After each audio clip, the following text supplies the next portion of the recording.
Alright, so Julian Marquez versus Maki Pitolo. So Julian is definitely going to be the bigger guy in there. Even though Maki does have a reach advantage, a tiny one, uh, Julian will definitely be the bigger guy. Like he's pretty big, 185er. And Maki should probably be at 170. He's a small 185er. Julian coming in with a 4-inch height advantage. He's also coming off a 32-month layoff, which is 2.5 years. So who knows what kind of improvements and stuff that he's made. Yeah, it's a bit of an unknown when taping this one. And this is Maki Pitolo. On the other hand, it's his 4th fight in 10 months, so he's been very active on the other hand. So we'll break down the striking of these two. Right, so for Julian Marquez, he's just pretty much a brute. He looks to put everything into his shots, puts a lot of weight onto his his right straight. And then generally that's followed by, that's succeeding the left hook. So he'll throw the left hook and then throw the right straight. He's generally looking for that combination, either the 3-2 or the 2-3. He'll get in the Muay Thai plum clinch and start throwing knees to the head, knees to the body. But generally, he's just looking to pressure and land that right hand or that left hook. For Maki Pitolo, he doesn't put a lot behind most of his shots. A lot of them are just pot shots, trying to set up the big shots that he's looking to put his opponent out with. Also, pretty much the reason he got into the UFC was those body shots that he hits with. So he'll smash the body when his opponent's covering up. He'll start putting together combinations when his opponent's covering up, or when they're not countering with any offense. That's when he's really doing his best work, in my opinion. Also, he's got a pretty decent check left hook. I'd probably say it's one of his best punches, but he doesn't use it too often. I think he used it a bit in his last fight, but generally in his fights before that, he didn't use it too much. Also, when he's in the pocket, he'll look to wing hooks, pretty much, and then he keeps his hands low in the pocket as well. Keeps his chin in the air. So against a guy like Julian Marquez, who's got a pretty decent chin himself, but also, I don't know who has the power advantage. It's probably equal, but I'd probably say both of them got really good chins as well. So I don't know. It'll get scrappy if they start throwing hooks in the pocket though.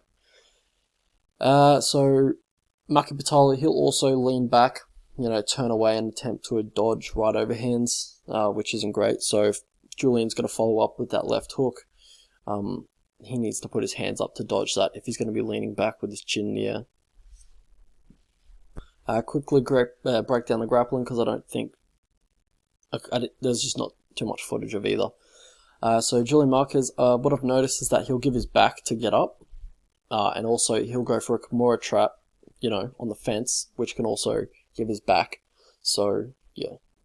For Maki Pitolo, he keeps his hands low on the clinch break, so it just leads his opponent to, throw some offense on the clinch break, and he doesn't seem to defend it very well. So how these guys win?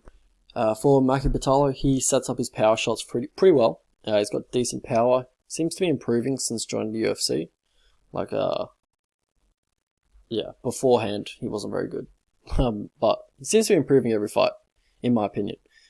For Julian Marquez, the Cuban Missile Crisis, he's good forward pressure, and he sets quite a strenuous pace for his opponent, and he's very durable as well. So he's keen to go 3 rounds and keep up that pressure for the whole 15 minutes. So how these guys lose? We'll start with Julian Marquez. He's got poor takedown defense. His balance when he's defending driving doubles is very bad. He can be hurt to the body. I've noticed it in 2 of his fights. So it's something you've got to watch out for if you're going to verse Coconut Bombs, Maki Pitolo, because he'll definitely hit that body. I think I saw it in the Dichirico. Yeah, I think I said that right. Can't remember how to pronounce his name. Dichirico. He got dropped. He got hurt to the body in that fight. Also,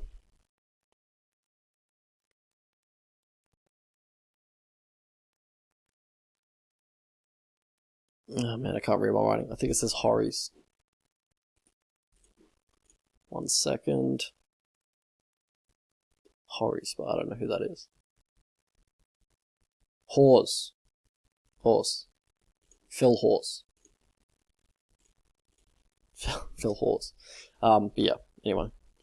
For Maki Pitolo, he can slow in the 3rd round. He leaves a bit too much space between his opponent when he's like engaging in grappling situations. Perfect example is the Darren Stewart fight. Terrible with names today. Don't know what's going on. Also, he's good. He's got decent defense at range if his opponent's just going to be throwing 1 strike at a time. But generally on that 3rd, 4th punch attempt, he starts covering up and then kind of waiting till the storm's over and then looking to land a punch of his own. He doesn't really look for a counter or anything. So with a guy like Julian Marquez, who's going to be stringing together combinations, and especially if you're covering up, he's going to be looking to hit that head.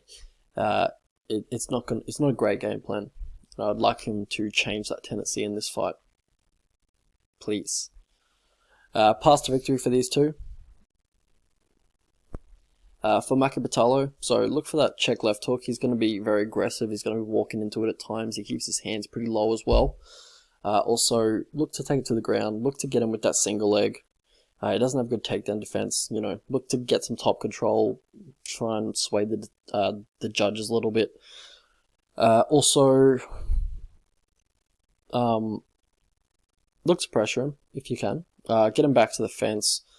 Try and get him to trade on the fence. But yeah, body shots as well. Obviously the body shots. So for Julian Marquez, look to cut off the cage. He was throwing lead elbows, I think, in the the Chirico fight. So I wouldn't mind seeing him do that in this fight because Maki's head doesn't move off center line at all. So start throwing those lead elbows. Maybe get a cut TKO, maybe. But yeah, I just think it's going to be on. But generally, just the 2-3. Look to get him with that 3rd, 4th punch attempt. And also, when he's going to be leaning back to avoid the straight right, hit him with the left hook. Alright, path to victory here. I think this will be not path to victory. How I see this fight going. I think this will be a highly entertaining fight while it lasts. Both are durable, but I see one of them going to sleep, definitely. Marquez, obviously the much bigger dude. I expect him to kind of bully Maki Pitolo around here. Just walk him down, land heavy shots.